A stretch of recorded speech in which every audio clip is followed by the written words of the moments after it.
서문화 우리 교회에 대해서 지금 말씀을 전하고 있는데, 그 당시에 서문화 교회의 그 궁핍과 반란과 해방이라는 것은 우리가 생각하는 것보다 지금 우리도 힘드는데, 그 당시에 그들은 어떻게 이 환란을 뚫고 그 악조건에서 신앙생활을 할 수 있을까? 다시 한번 우리가 상고하면서 힘이 되시기를 바랍니다. 아멘. 그래서 서문화 교회 감독인 누구라고 그랬었죠? 당시에 폴리갑 사람이었죠. 폴리갑. 그래서 이 폴리갑에 대해서 좀 더 자세히 좀 말씀을 드리고자, 그래야 그분에 대한 예의가 아닌가 생각이 듭니다. 여러분 뭐 아시는 분들 아시겠지만 또 잘 모르시잖아요, 그죠? 초대교회. 초대교회를 이끄던 이제 대표적인 그 사도가 베드로와 바울이었죠. 그리고 그들이 다 순교로 말미암아 돌아가신 후에 이제 그 사도들을 이어서 사도가 속사도라고 그래요. 사도들은 예수님 당시 사도들이 다 돌아가신 후에 그 속사도가 폴리갑이었습니다. 그래서 그들을 부르기를 속사도 교구 시대, 그 시대를 속사도 교구 시대라고 교회에서는 말하고 있습니다. 교구가 무슨 말씀이겠습니까? 교회의 아버지. 그래서 교회의 아버지라는 뜻으로 그들이 이제 사도들 이후에 교회를 이끌었던 것이죠. 그래서 그 대표적인 인물이 바로 폴리갑이라는 감독이었습니다. 서문화 교회 감독. 지난번에도 말씀드렸듯이 서문화라는 이름은 몰약이라죠. 몰약. 네. 이곳에는 오래전부터 헬라인들이 거주하면서 살고 있었던 장소였습니다. 이 서문화 교회는 기독교인들이 그 유대인의 핍박 그리고 로마 황제에 대한 숭배, 강요 이런 것에 굴복하지 않고 끝까지 신앙의 절개를 지킨 대표적인 교회입니다. 그런데 이 서문화는 로마 황제 숭배를 위해서 황제의 신전을 세운 그런 최초의 도시로 기록될 만큼 로마에 대한 시민들의 충성도 또한 가장 높은 곳이었다는 거죠. 그래서 로마에 대한 그 시민들은 로마에 대한 황제의 숭배에 대한 충성도가 엄청 대단하겠죠. 다른 곳에 비해서.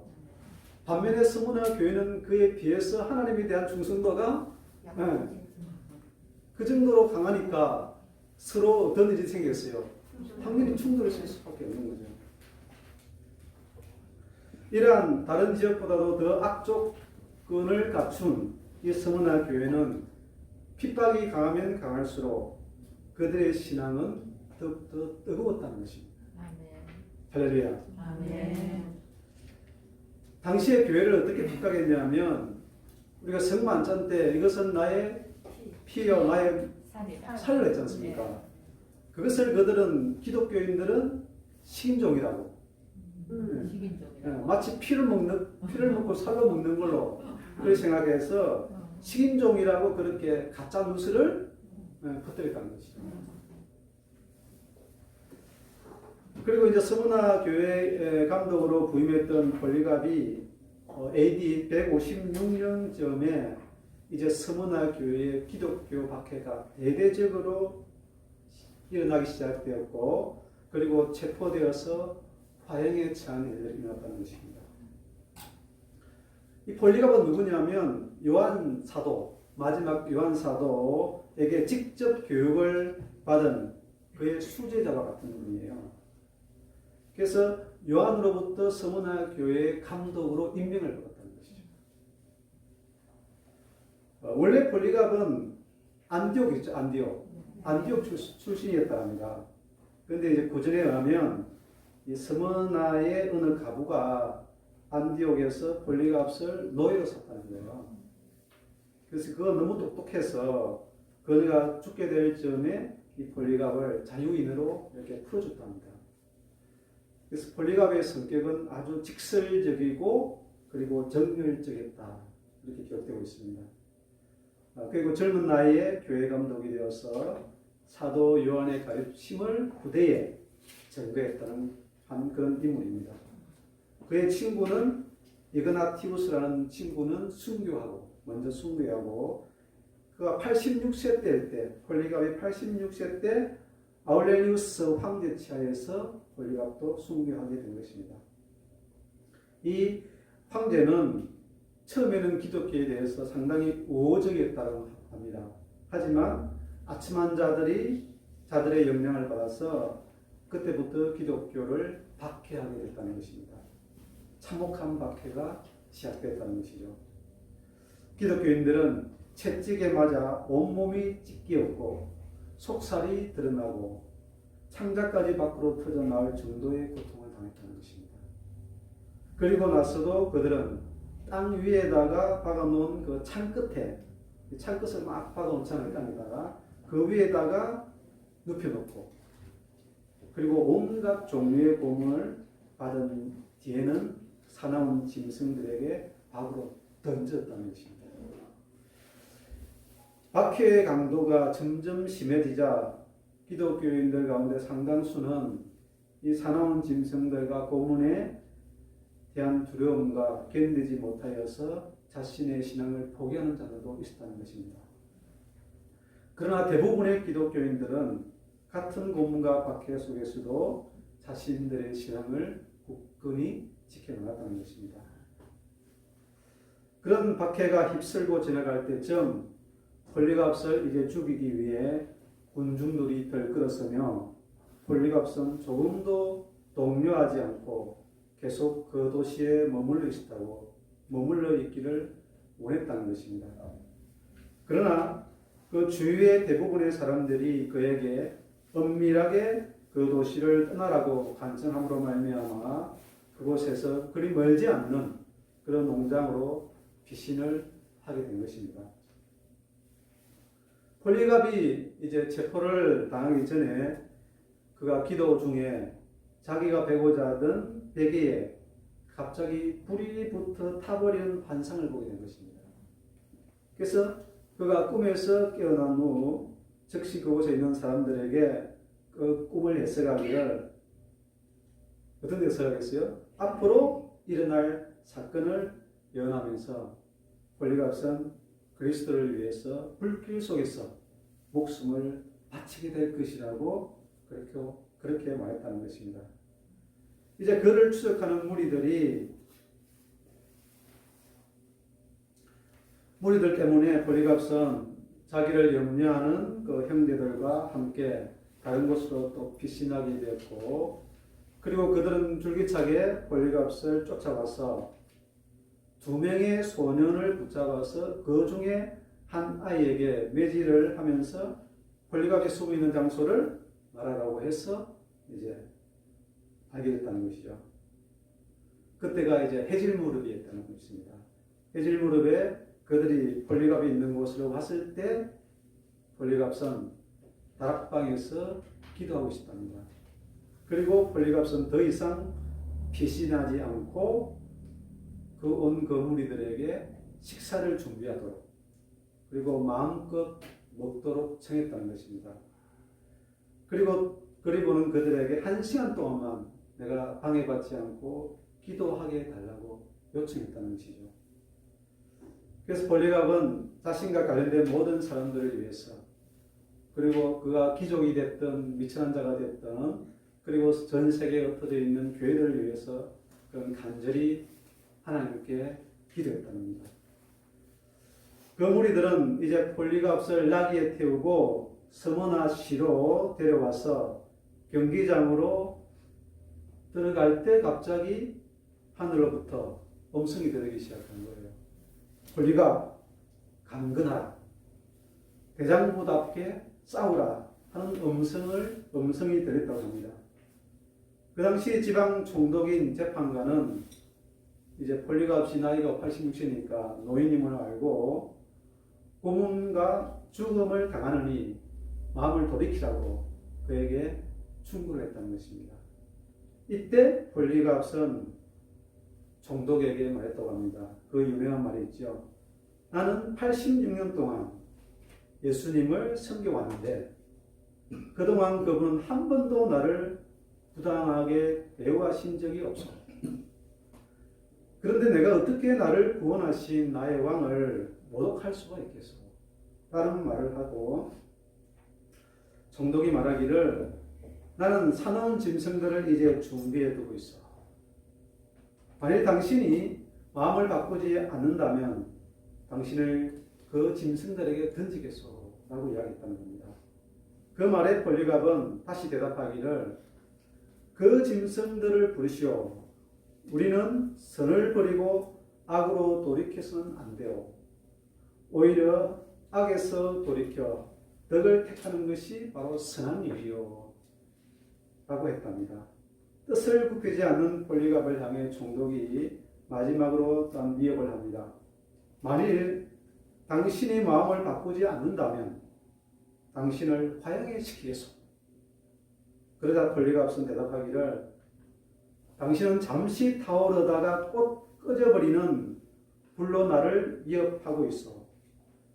왜냐하면 당신은 장차 임할 심판과 악인을 위해서 예비된 영원한 형벌을 알지 못하고 있기 때문이요.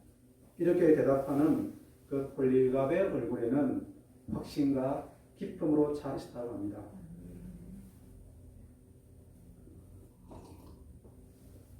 그러자 청중들은 폴리갑을 산채로 태워 죽이라고 아우성치기 시작했습니다.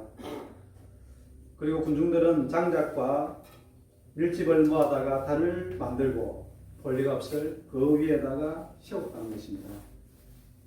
그들은 폴리갑을 큰 못으로 말뚝에 고정시키려고 할 때 그때 폴리갑은 이렇게 말했다고 합니다. 나를 이대로 두시오. 나에게 화형을 견뎌낼 힘을 주실 그분은 당신들이 못을 박지 않아도 장작더미 위에서 움직이지 않고 견딜 능력 또한 주실 것이요 라고 말했다고 합니다. 그래서 그들은 못을 박지 않고 그냥 말뚝에다 묶어뒀다는 것이죠. 이제 마지막 폴리갑이 죽음 직전에 마지막 기도를 합니다. 하늘을 눌러서 기도하겠죠. 사랑하는 복된 아들 예수 그리스도를 통해 우리에게 당신에 관한 지식을 주신 아버지여, 당신 앞에 살고 있는 모든 천사들과 천군들과 피조물 그리고 모든 어인들의 아버지시여, 당신께서 오늘 이 시간 나로 하여금 순교자의 반열 그리스도의 잔에 참여하게 하시어 내 몸과 영혼이 성령에 썩지 않는 축복 속에서 영생의 부활을 얻기에 합당하게 여겨주심을 감사합니다. 오늘 나는 신실하고 참되신 아버 하나님이신 당신께서 예비하시고 계시하시고 이루신 풍성하고 연락될 만한 재물로 당신 앞에 드려지기를 소원합니다. 나는 이 모든 일을 인하여 당신의 사랑하는 독생자 영원 대제사장을 통해서 당신을 찬양하고 감사드리며 영광을 돌리나이다. 성부와 성자와 성령께 이제부터 영원토록 영광이 있을지어다. 아멘. 이렇게 폴리갑은 이제 마지막 기도를 마친 후 집행인들은 불을 붙였다고 합니다. 그런데 폴리갑의 순교 현장을 목격한 형제들이 이렇게 후에 증언하고 있습니다. 이제 불길이 크게 솟아올랐을 때 우리는 또 한 가지 기적을 보았습니다. 그 세계에 일어나는 바람을 맞으며 불꽃이 갑자기 이렇게 아치 모양으로 되더니 폴리갑의 몸 주위를 비껴서 타오르다는 거죠. 폴리갑이 있으면 불길이 이렇게 올라갔다는 거예요. 붙지 않게끔. 그리고 폴리갑은 그때 더욱이 장작더미에서 마치 모약 냄새와도 같은 아주 향기로운 냄새가 넘쳐났다는 것입니다. 그래서 박해자들은 도저히 불로서도 죽지 않자, 타지 않자 그를 칼로 찌르라고 명령했고 칼로 그의 몸을 찌르자 피가 솟구쳐서 올라 주변에 불이 꺼졌다고 할 정도였답니다. 결국 박해자들은 숨이 끊어져 고통을 잊은 그의 시체만을 불에 태웠다고 합니다. 결국 그 사악한 사람들은 불로서도 그의 몸을 태울 수가 없다는 것을 알고서 사형 집행인을 시켜서 단검으로 그를 찌르게 하였다고 합니다. 그가 단검으로 폴리갑을 찌르자 엄청나게 많은 그의 피가 한꺼번에 쏟아져 그 주위의 불을 끌지게 했다고 합니다. 이 경건한 폴리갑이야말로 하나님의 택한 백성 가운데 한 사람이요 하나님의 교회의 사도요 선지자요 교사였으며 스무나 교회의 감독이었습니다. 그는 세상에 귀한 부하보다도 귀중하며 금보다도 더 순결한 것이었습니다. 아멘. 아멘. 우리 찬송가 한 장을 하고 말씀을 이어가겠습니다. 336장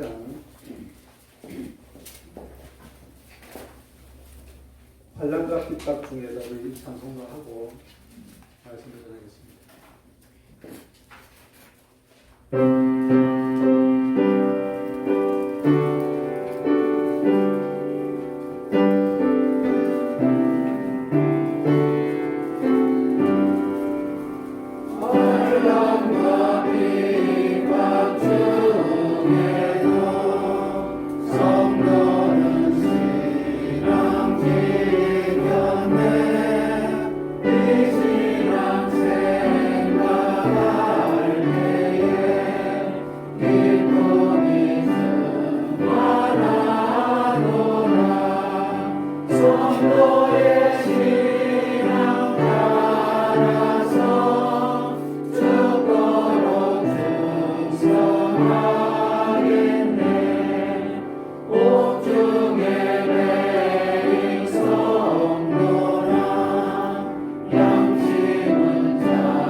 우리도 이와 같은 기도대로 찬송대로 살기를 바랍니다. 아멘. 원수도 사랑하겠네. 성도의 신앙 따라서 우리도 원수를 사랑하기 바랍니다. 아멘. 우리 히브리서 한 장을 보겠습니다. 히브리서 10장입니다.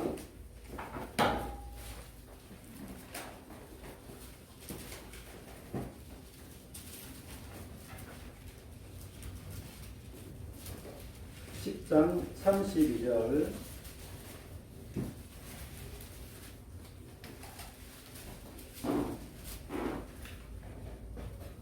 전날에 너희가 빛을 받은 후에 고난의 큰 싸움을 견뎌낸 것을 생각하라. 혹은 비방과 환난으로서 사람에게 구경거리가 되고 혹은 이런 형편에 있는 자들과 사귀는 자가 되었으니 너희가 갇힌 자를 동정하고 너희 소유를 빼앗기는 것도 기쁘게 당한 것은 더 낫고 영구한 소유가 있는 줄 아니라. 그러므로 너희 담대함을 버리지 말라. 이것이 큰 상을 얻게 하느니라. 38절에는 나의 의인은 믿음으로 말미암아 살리라. 또한 뒤로 물러가면 내 마음이 그를 기뻐하지 아니하리라 하셨느니라. 아멘. 스무나 교회는 주님의 빛을 받았기에 고난의 큰 싸움을 싸울 수밖에 없었고 견딜 수밖에 없는 줄로 믿습니다. 아멘. 무엇을 받았기에? 구원. 주의 빛을. 주의 빛을 받기 전에는 그 싸움이 무슨 소용이 있겠습니까? 그러나 주의 빛을 받은 자에게는 어떤 싸움이 있다고요? 큰 고난의 싸움이 있다. 여러분, 사도 바울이 다메섹에서 무엇을 받았습니까? 주의 빛을 받습니다. 그가 주의 빛을 받고서 회심하고 회심을 경험하고 그는 뒤로 물러섰습니까? 아니잖아요. 그리고 그 고난, 큰 고난 앞에서 그는 담대히 싸우며 이기며 나아가면서 우리의 기독교의 밑받침을 한 줄로 믿습니다. 아멘. 스무나 교회도 주의 빛을 받았기에 그들은 사람들의 비방과 그리고 구경거리가 될 뿐만 아니라 심지어 자기들의 소유까지도 어떻게 했습니까? 빼앗겼다는 거예요. 여러분의 소유를 빼앗기면 여러분 가만히 있겠습니까? 고난뿐만 아니라 소유까지 다 빼앗겼으니 얼마나 궁핍하겠습니까? 얼마나 어렵고 가난에 시달렸겠습니까? 그렇기 때문에 주의 빛을 받은 자와 주의 빛을 받지 못한 자는 환난이 닥치면 달라지겠죠. 네. 나눠지겠죠. 아멘. 여러분, 교회 환난이 닥치면 제일 먼저 재정적으로도 타격이 옵니다. 그죠? 환난으로 우왕좌왕 하는 동안 사람들의 마음은 점점 식어지게 되고 그리고 낙심하게 되고 교회와 점점 멀어지게 된다는 것이죠. 그래서 믿음이 연약한 사람들은 교회와 멀어질 수밖에 없기 때문에 믿음이 강한 자들이 붙잡아줘야 될 줄로 믿습니다. 아멘. 그들의 직을 함께 제어해야 된다는 것이죠. 그러므로 이 사랑의 빛, 주님의 빛을 경험한 자들은 교회와 같이 고난의 짐도 함께 지게 되는데 그들은 고난이 심하면 심할수록 그들의 빛은 더욱 발하게 될 줄로 믿습니다. 아멘. 따라서 큰 환난이 오게 되면 어떤 사람은 그 일로 말미암아 원망하게 되고 그리고 교회에서 뒤로 물러가는 자들이 있는가 하면 어떤 사람들은 오히려 교회의 주인의식을 가지고 앞으로 나아가 이겨내는 사람들도 있다는 것입니다. 아멘. 그러므로 환난 때는 마치 사단이 밀 까부르듯이 여러분 채로 밀 까부러 오시죠? 네. 그럼 알곡은 안으로 들어가고 껍데기 겨는 날아가잖아요. 네. 그래서 겨는 바람에 나는 것과 같다는 거죠. 그래서 아기는 그렇지 않으며 오직 바람에 나는 너와 같다고요? 그래서 여러분 겨로 신앙생활하지 마시고 아멘. 무엇으로? 알곡으로 신앙생활하시기 바랍니다. 아멘. 어디 가든 요사bat 때도 두 종류의 무리가 있습니다. 요사bat과 함께 예루살렘 성전으로 기도하러 올라간 무리가 있었고 아멘. 그리고 그 예루살렘을 찬탈하기 위해서 기회를 엿보다가 요사bat이 약하게 되니까 그들은 연합하여 전쟁을 일으키는 무리들도 있다는 것입니다. 아멘.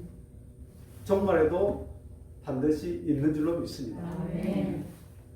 따라서 환난 때 예루살렘 성전을 향하여 평화를 바라며 기도하러 오르는 자들이 있고 분노를 일으키며 전쟁을 위해서 요사bat 골짜기를 향하는 자들이 있죠. 아멘. 여러분은 어디에 소속되어 있습니까? 일본에 소속되어 있습니까? 이번에 소속되어 있습니까? 환난 때 예루살렘을 오르는 자입니까? 아니면 요사bat 골짜기로 내려가는 자입니까? 잘 판단하셔서 잘 선택하셔서 옳은 길을 선택하기를 바랍니다. 아멘. 이제 마지막으로 가면 갈수록 두 길은 처음엔 똑같이 시작했는데 어떻게 되겠습니까? 이제 점점 넓어지고 멀어지게 되고 마치 나중엔 강과 같이 불타는 유리바다 같이 멀어지게 될 것입니다. 그래서 돌아오지 못하는 관계 될 수 있습니다. 그러므로 더 이상 벌어지기 전에 빨리 돌아오시기를 바랍니다. 아멘. 혹시 잘못한 게 있으면 지금 빨리 돌아오시기를 바랍니다. 아멘. 그래서 나의 의인은 어떻게 살라고요? 믿음으로 말미암아 살리라. 뒤로 물러가라 물러가지 말라 물러가지 말라. 뿐만 아니라 서문화 교회는 이 유대인의 회방도 비방도 견뎌야만 했습니다. 본문에서 자칭 유대인이라 하는 자들의 해방도 하노니 실상은 유대인이 아니요 무엇이 됐습니까? 사단의 배당이다. 사단의 무리라는 것입니다. 자칭 스스로 유대인이라고 하지만 조상 때부터 그들은 유대인이지만 실상은 유대인이 아니라고 말하고 있습니다. 그것은 사도 요한도 그렇게 말씀했고 바울도 그렇게 말했습니다. 그래서 그들은 실상이 유대인이 아니라 실상은 거짓 유대인이라는 것이죠. 사도 바울은 자신도 누구예요? 자신도 유대인이잖아요. 그래서 그가 참 유대인이 누군지를 정리하기를 대제어 표면적 유대인이 아니요 이면적 표면적 육신의 할례가 아니라 오직 이면적 유대인이요 할례는 어디에 할지니 참 실상이 참 유대인은 할례를 어디에 한다고요? 이면적 유대인들은 마음에 하고 표면적 유대인들은 육신에 합니다. 그래서 표면적 유대인들은 주님도 말씀했듯이 그들의 누룩을 조심하라, 그들의 외식을 조심하라. 어떤 신앙생활을 합니까? 보여주는 신앙이고 외식적인 신앙이라는 거죠. 여러분에게 이런 모습이 없습니까? 있습니다. 이런 모습에는 사랑이 있을까요? 없을까요? 용서가 있습니까? 없습니까? 없습니다. 당시 그들은 사마리아인들을 어떻게 대우했겠어요? 개치고 있는 거죠. 업신여기고. 그러니까 어디에 소속된 자들이에요? 사단에 소속된 자들. 겉으로는 이게 분별됩니까? 안 됩니까? 안 되죠. 안 되잖아요. 마음으로 분별될 수밖에 없죠. 그러니까 악인에 소속될 수밖에 없다는 거예요. 장세기에 올라가면 악인에 소속된 자가 누구였습니까? 하지만 이면적 유대인들은 마음의 할례를 하기 때문에 그들의 신앙은 외적인 신앙이 아니라 내적인 신앙이었다. 그래서 그들은 어느 의인에 소속된 줄로 믿습니다. 그래서 예레미야 선지자도 그랬죠. 유다와 예루살렘 거민들에게 뭐라고 말씀했냐면 너희 묵은 땅을 가라했습니다. 그 묵은 땅이 어떤 땅이냐면 가시떨굴 땅이라는 거예요. 농부가 가시떨기 있는 가시밭에다 씨를 뿌리는 사람이 봤습니까? 그런 농부는 이 세상에 없어요. 그런데 마치 외식적인 신앙은 가시떨기 신앙과 같다는 것이죠. 그러면서 너희는 스스로 할례를 행하여 너희 마음 가죽을 베라고 하시는 거예요. 무엇을 베라고요? 마음 가죽을 베라. 그러니까 여러분 안에는 지금 마음 안에는 무엇이 지금 가리고 있습니까? 모든 인간에게는 뭐가 있다는 거예요? 보이지 않는 가죽이 가리고 있다는 거예요. 그런데 여러분은 가죽이 없잖아요. 그런데 우리의 영은 가죽이 막고 있다는 거예요. 가죽이 막고 있다는 것은 속과 겉이 같겠어요? 다르겠어요? 다릅니다. 그러니까 마음이 몇 개 있습니까? 속에 있고 겉에 있으니까 두 마음이죠. 두 마음을 가진 사람들은 말하는 것과 행동하는 것이 은행이 일치합니까? 다릅니까? 다릅니다. 겉과 속이 다르다는 거죠. 시커먼 사람을 가리켜서 겉과 속이 다르다는 거예요. 그런 사람들은 생활도 이중생활을 하게 되는 거예요. 여러분 그런 사람 좋습니까? 그런 사람하고 결혼하고 싶지 않죠? 그런 사람들을 가르쳐서 자기의 깨로 살아가는 마치 뱀 같은 존재입니다. 그럼 이 마음가짐을 어떻게 하라고요? 뱀. 마음의 묵은 땅을 갈아엎으라는 것입니다. 요즘 유명한 노래가 있더라고요. 유명한 노래가 싹 다 갈아엎어 주세요. 어디서부터 어디까지? 머리부터 발끝까지 모조리 싹 다 갈아엎어달라고. 이 표면적 유대인을 싹 다 갈아엎으면 이면적 유대인이 나올 줄 믿습니다. 왜 사람들은 가시밭에다 가시뜰개에다 뿌리냐면 예수님도 말씀하셨던 것 같이 세상의 염려와 재리의 유혹과 말씀이 막혀서 결국 결실하지 못한다는 거죠. 말씀은 듣고 자신의 마음밭에 부지런히 씨를 뿌리는데 주실 때 그의 신앙은 결실이 되겠습니까? 안 되겠습니까?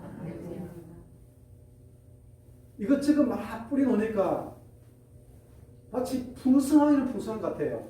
그렇지 않겠습니까? 가지도 나고 뭐도 나고 다 났어. 밭은 풍성한데 가을에 추수할 때 되니까 열매가 없으면 예수님 어떻게 했습니까? 태워버리잖아요. 세상의 염려와 유혹과 또한 정과 욕심으로 인하여 밭에 이것저것 다양하게 심었는데 풍성하게 보이는데 제대로 된 열매를 하나도 거둘 수가 없다는 것이죠. 생각도 많고 요구도 많고 일도 많고 많이 마음의 밭에 여러 가지로 많이 있게 있는데 너무 복잡한 거예요. 여러분 그렇지 않습니까? 이것 때문에 고민하고 저것 때문에 고민하고 이것 때문에 염려되고 저것 때문에 근심되고 너무너무 복잡한 거예요. 때로는 자기도 자기 마음이 통제가 안 돼서 속이 상할 때도 있죠. 내 마음도 좀 어찌해 보라고. 왜 애를 쓴다고 됩니까? 안 되잖아요. 너무 복잡한 마음이 돼서. 왜 마음이 그렇게 통제가 안 되고 복잡하겠습니까? 마음에 빛을 비추기 전이기 때문에 주의 빛이 그 마음에 싹 비추면 다 드러나겠습니까? 안 드러나겠습니까? 근데 빛을 비추지 않았기 때문에 안 보이기 때문에 어떤 마음 상태인지를 본인의 마음을 알 수가 없다. 정리가 안 됐다는 거예요. 마음이. 국어책은 어디에 정리하고 수학책은 어디에 정리해서 급할 때 봐야 되는데 국어책, 수학책 모든 책들이 막 혼돈이 되어 있는 거예요. 마음에. 그러니까 마음에서 혼돈이 안 되니까 나올 때도 말이 어떻게 나오겠습니까? 정리된 말이 나오겠습니까? 마음대로 막 해서 나오겠습니까? 마음대로 나오는 거예요. 그러니까 마음의 정리가 안 돼서 마음이 어떤 상태냐면 혼돈과 공허하며 흑암으로 가득 차 있는 상태가 됩니다. 여러분 이 불이 꺼지고 흑암으로 가득 찼을 때 누가 보입니까? 안 보이잖아요. 그래서 누구들이 걸어가잖아요. 부딪힐까봐. 그런 나의 영혼의 마음 상태를 한번 보시라고요.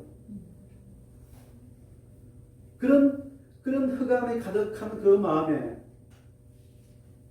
하나님이 빛이 있으라. 할렐루야. 하심에 빛이 있었고 그 빛이 하나님이 보시기에 얼마나 기쁘겠습니까? 내 영혼의 빛을 비춰주면 어두운 가운데 있는 이 교회를 빛을 쫙 비춰주면 다 보이지 않습니까? 그러면 내 마음에 하나님의 빛이 비치면 국어책은 어디에 넣고 수학책은 어디에 넣고 다 할 수 있지 않습니까? 그렇죠? 얼마나 마음의 정돈이 딱 깔끔하게 되겠습니까? 그런 마음을 원하십니까? 그죠? 그래서 빛이 비치게 되면 이제 낮과 밤을 분리가 되겠죠. 그래서 빛을 낮이라 어둠을 밤이라 정리가 아주 깔끔하게 딱 정리가 되는 거예요.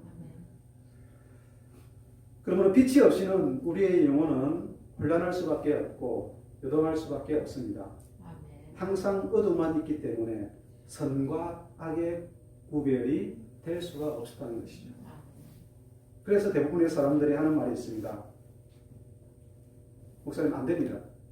해보세요. 안 되는데요. 되던가요? 안 되는가요? 안 된대요.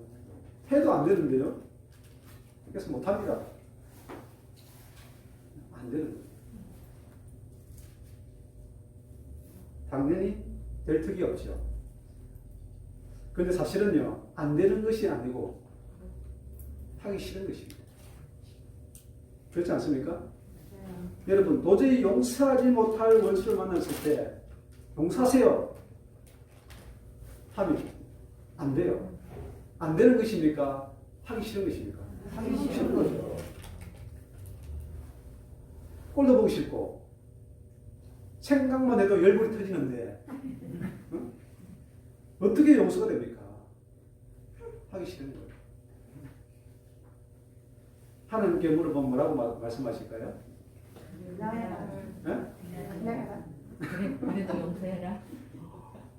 그래도 해라. 따라합시다. 그냥 하라. 그밖에 없어요. 그래도 하는 거예요. 저도 그냥 했습니다. 저도 우리 집에서 그냥 하니까 무릎 꿇고 그냥 하니까 되더라고요. 그냥 하면 돼요. 하기 싫어서 하는 거지. 하기 싫어서 3일 동안 비틀다가 부딪히다가 결국 코 끼어가지고 하니까 용서가 되더라고요. 순종으로 우리는 그냥 용서를 구하면 됩니다. 그리고 믿음으로 용서를 해주면 됩니다. 그때 성령께서 역사하시는 거예요. 하기 전까지는 성령께서도 가만히 계세요. 요단강을 밟았을 때 열리지 않습니까? 똑같은 거예요. 하면 되는 거예요. 몸부림치다가도 하시면 됩니다. 믿음으로 하면 됩니다. 이 정과 욕심, 마음과 가족은 오직 십자가에서만 찢어지고 버려지게 되는 줄로 믿습니다. 이와 같이 십자가는 자신을 부인하는 길입니다. 자신을 내려놓고 잠잠히 따르는 길입니다. 내 생각과 계획이 옳다고 하더라도 한 번만 포기하면 처음에는 힘들지만 한 번 내려놓기만 되면 다음에는 더 쉽게 자신을 내려놓을 수가 있죠. 경험하신 분들은 아실 것입니다. 그러면 왜 그렇게 해야 됩니까? 우리는 이 길을 모두 다 처음 가는 길이기 때문에 그렇습니다. 누가 갔다 오신 분 있습니까? 없잖아요. 광야길이 아니더라도 해변길을 통해서 가나안 가는 길은 있습니다. 있죠. 더 빨리 갈 수도 있습니다. 그러나 아무도 누구도 원치 않았던 강야의 그 고난의 길을 인도하시는 분은 누구였습니까? 하나님이었습니다. 하나님은 광야의 그 고난길을 인도할 목적이 있었다는 것이죠. 왜? 우리를 낮추시고 시험하사 하나님의 말씀을 지키는지 아니 지키는지 여부를 보시고 그 명령을 지킴으로 말미암아 약속의 땅에 들이시기 위해서 그 길로 인도하신 줄로 믿습니다. 그래서 우리는 이 시대에 이 기록된 오직 성경만을 믿고 가는 길이기에 인도자를 따라서 오직 주만 바라보며 가야 하기에 우리의 자신의 개개인의 목소리를 들리지 말고 내려놓고 가야 될 줄로 믿습니다. 여러분 각 목소리가 다 발동이 되면 이 교회가 어디로 가겠습니까? 산밖에 못 갈 데가 없어요. 그죠? 각자의 생각이 다 다른데 어떻게 이것을 통일시켜서 한 마음으로 갈 수 있겠습니까? 그래서 각자의 생각을 내려놓고 믿음으로 합해야만이 갈 수 있기에 주께서 말씀하신 줄로 믿습니다. 아멘. 그래서 잠언서에도 이런 말씀이 있지 않습니까? 어떤 길은 사람들이 보기에 옳은 길이라 할지라도 바른 길이라 할지라도 필경은 어떤 길이 있다고요? 사랑이다. 사람들이 갑시다 데모에서 간다 할지라도 그 끝은 알 수 있어요 없어요? 그렇죠. 천국 길은 한 길밖에 없기에 혹시 가다가 실수도 할 수 있고 실패도 할 수 있지만 포기하지 않고 회개하며 간다면 그 마지막 길을 맞이할 줄로 믿습니다. 아멘. 혹시 여러분 이것을 포기한다 그러니까 관심이 없는 것으로 생각할 수도 있습니다. 아, 이제는 더 이상 관심 가지 않아야지. 그런 뜻이 아니라는 거죠. 우리 열심히 어떤 일을 하다가 자기 마음대로 안 되면 에이 포기해야지. 이건 포기 안 해라는 거예요. 그건 바로 뒤로 물러가는 것이에요. 무관심하게 되거나 회피하는 것은 어디로 물러가는 거라고요? 뒤로 물러가는 거예요. 뒤로 물러가는 것은 하나님이 기쁘시게 합니까? 기쁘시 않고 했습니까? 그렇죠. 자신을 부인하는 것도 아니고 하나님이 기쁘게 여기는 것도 아니라는 것입니다. 그래서 우리는 일을 할 때가 저도 그런 일이 많이 있었지만 일을 할 때 내 마음대로 안 되면 발을 빼버릴 때가 많아요. 우리가 사회생활을 하거나 가정생활을 하거나 그럴 때가 있죠. 내 마음대로 안 되고 내 뜻대로 안 될 경우에는 발을 빼버릴 때가 많다는 것입니다. 이것은 십자가의 길이 아닙니다. 주의 길은 어떻게 가야 됩니까? 열심으로 가야 되고 충성된 길로 가야 되는 거예요. 그리고 정의감이 때로는 불탈 때도 있고 그것이 너무나 옳다고 생각할 때도 있고 그럴 때 자신을 한번 부인해 보세요. 반드시 그 길 끝에는 하나님이 계신 줄로 믿습니다. 아멘. 하나님 반드시 그 길 끝에는 좋은 것을 예비하고 계시다는 것을 여러분 꼭 아셔야 됩니다. 아멘. 제 경험상으로도 제가 가장 열심과 충성을 다하여 교회를 섬긴다고 했을 때 그때 저는 가장 많이 교회와 부딪혔습니다. 그리고 그때 제 모습을 보면 그 분노와 악이 왕성하게 일어날 때였어요. 많이 부딪히게 되고 또 제 자신에 있는 악을 많이 발견할 때가 그때였어요. 그런데 그때 무릎을 꿇었을 때 하나님은 하나님의 진노를 경험하게 되었고 그리고 회개를 하게 되었고 회심하게 되었다는 것이죠. 바울이 이런 고백했습니다. 내가 전에는 회방자요 핍박자요 폭행자였으나 도리어 긍휼을 입은 것은 내가 믿지 아니할 때 알지 못하고 행하였습니다. 해방자고 핍박자고 폭행자는 그때까지도 제가 믿지 아니한 율법 아래 있던 그 신앙이었다는 것이죠. 바울은 전에 사울일 때 자신이 유대인으로서 주의 해방자였음을 고백하고 있죠.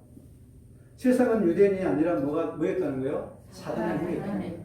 자기 자신이 주를 믿는 자들을 해방하고 핍박하고 폭행했다는 것입니다.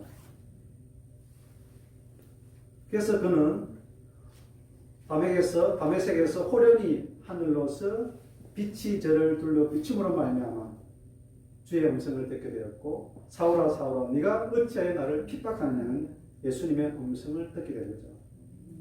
바울은 사단의 무리에서 표면적 유대인에서 회개함으로 말미암아 이면적 유대인이 거듭나게 된 줄로 믿습니다. 아멘. 그래서 우리는 누가 누구를 손가락질할 수 없어요. 할 수 없다는 거죠. 물론 이 외적인 핍박도 당연히 있겠지만 성화의 길을 가는 이 장성한 신앙의 삶은 이 외적 핍박보다 외적인 자신과의 싸움이 더 처절한 싸움이 필요할 줄로 믿습니다. 아멘. 그래서 남의 문제가 아니라 내 자신이 문제라는 것입니다. 아멘. 우리도 저들과 똑같이 율법 아래에서는 주님을 핍박하고 해방하는 자 그런 위치에 있지 않았습니까? 그러나 빛을 받게 되므로 서문화 교회같이 오히려 이제는 핍박과 해방을 받을 수밖에 없다는 것입니다. 사랑하는 성도 여러분, 이 믿음의 시를 통해서 예수 그리스도의 나타나실 때 칭찬과 영광과 존귀를 얻게 되기를 바랍니다. 아멘. 이상으로 말씀을 마치겠습니다. 감사합니다. 은혜로 날 보듬으시고 사랑으로 품어주셔도 내 마음 한 자락도 지키지 못하는 이 모습 부끄럽습니다. 따스한 곁을 내어주신 주님 앞에 나갑니다. 표현 못할 긍휼로 나를 붙드시는 주 이름만 바라봅니다. 매일 마주한 슬픔을 견뎌나가며 주 예수의 마음을 닮아가네. 두려운 걸음마다 주가 동행하니 주 의지하며 오늘을 걷네. 주의 신실한 소망을 깊이 담으며 주 예수의 풍요를 채워가네. 하나님의 자녀로 명예 지켜가며 기뻐진 삶을 주께 드리네.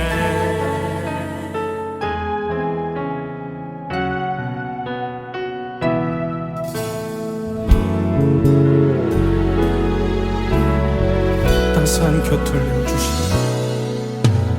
따스한 곁을 내어주신 주님 앞에 나갑니다. 표현 못할 긍휼로 나를 붙드시는 주 이름 바라봅니다. 매일 마주한 슬픔을 견뎌나가며 주 예수의 마음을 닮아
삶을 견뎌나가며 주 예수의 마음을 닮아가네. 두려운 걸음마다 주가 동행하니 주 의지하며 오늘을 건네.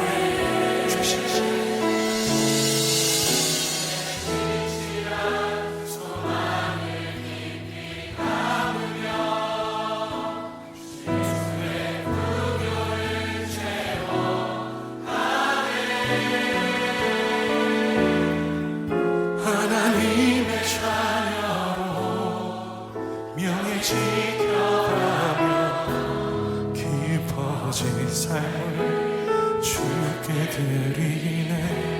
하나님의 자녀